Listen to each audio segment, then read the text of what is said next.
Good morning, Alan here, and greetings from Canyon, Texas. I made a short drive this morning from Amarillo. I spent a couple of nights in Amarillo. I'll tell you, I've been on Route 66 into Albuquerque, and there's a lot of neat and interesting stuff you find along the Mother Road. But when you get to Amarillo, I don't know.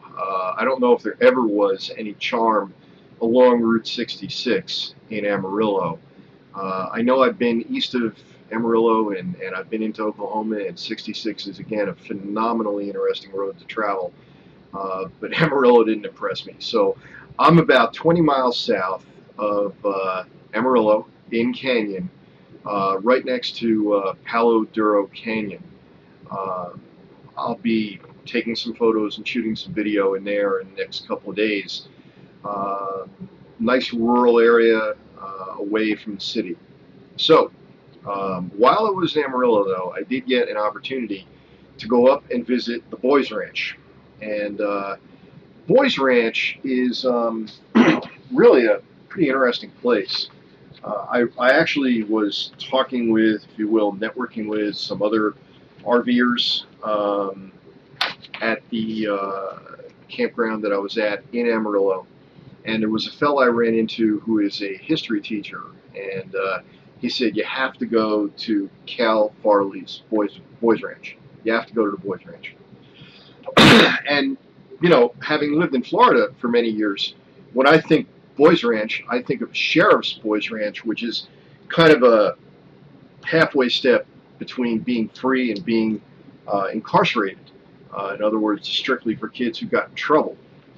That's not what the Boys Ranch here is all about. As a matter of fact, when you think of Cal Farley's Boys Ranch, think of Father Flanagan's Boys Town. And I learned when I was out there that Cal Farley's Boys Ranch actually predates Boys Town. In other words, it started earlier than Boys Town. And there's a movie about it, but it's apparently not the one that became famous, so Boys Town is the one that everybody thinks of. There is, by the way, now in addition to the Boys Ranch, there is a Girls Town. And Girls Town is down by Lubbock, Texas. They're separated by a couple hundred miles. And Boys Ranch now has, it's co-ed. There are 7 houses with young ladies living in it, young women, girls. The kids are all underage. They're all from age 5 or 6, I would guess, to 17, 18. When I say a house, the way it's structured is you have house parents that basically take in up to a dozen kids. Obviously, the homes are all single sex, so you have house parents that will raise boys or house parents that will raise girls. They encourage visitors. They love giving tours, and of course, they love accepting donations, and that's how they run. They live entirely on donations, and I'm going to share something with you in a moment that floored me. That I was told by a young man named Kevin, who is one of the house parents who gave me a tour. I met his wife Kim, and they've been there for 8 years. They're raising a dozen boys. I had the opportunity to have lunch with them, and I had the opportunity to observe, and this is both through, you know, an adult's eyes and through an educator's eyes. Kevin and his wife Kim have built an amazing relationship with these kids, and it's evident that they've made a major impact in quite a number of boys' lives. The boys that they have with them have been with them, some of them from the start, from the 8 years ago that they came, many of them actually, and they are seeing it through to see these boys hit 18 and send them off into the world on their own. They've already done that with some, and some have come back to reach out to them and say, hey, I'm here, I'm there, I'm doing this, I'm doing that. The kids that come to Boys Ranch get there because of, I guess the best way to put it is, impossible family situations. Very often it's a single parent picking up the phone saying, I can't do this, or maybe a kid who's been abused, and the system picks up on it, and somebody in the system is sharp enough to know about Boys Ranch and picks the phone up and says, can you take them in? So they take in mostly kids from Texas, but they do take in kids all over the world Kevin told me there's a kid here from Saudi Arabia. There are kids here from Central and Southern America and South America. And one of the things he told me, and this is what floored me, his first year there were 100,000 requests for placement, meaning that there was a kid that had been identified that needed to be in a situation like Boys Ranch, and that happened with 100,000 different requests. There's only about 50 spaces that they have per year. They only have 300 kids there. They have about 600 staff, and that includes the house parents and the cooks and the coaches and the teachers and the administrators and yada yada yada. So they've got about 1,000 people living in what amounts to a town. I think Kevin said 120,000 acres. It was originally 120 acres, out in the middle of nowhere. I mean, you drive through 2 ranches from Amarillo, and it's about a 35-mile drive from Amarillo to get to Boys Ranch. There's nothing in between. There's one little general store. It was a moving experience. It was absolutely moving.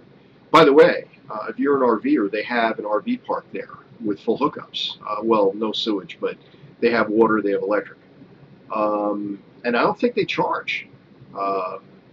They do have a weekend.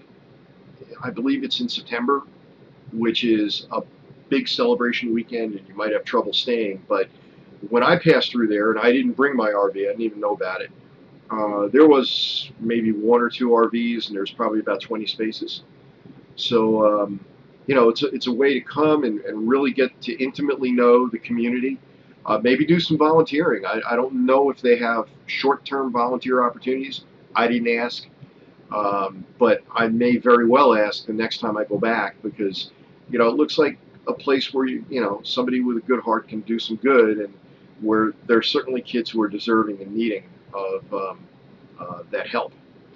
And it's help on a number of levels. It's academic, it's social, it's emotional, it's maturational. They're doing some cutting edge research on on brainstem development. Because you can imagine, I mean, some of the kids come from situations where actually, if Boys Ranch can do it, they will search back into records with that particular child all the way to prenatal care, and they want to know what's going on. And they've got enough kids there that they're trying to help that have various maturational and growth issues potentially related to from when they were an infant or prenatal. So I'm sharing this with you. If you're in anywhere near the Amarillo area, it is certainly, based on my initial comments, the most redeeming thing about Amarillo, Texas. It really is. I will tell you, I ate at the Country Barn. It was excellent. I ate at another place during my course of my stay, and I guess the Confederate flag should have been a tip.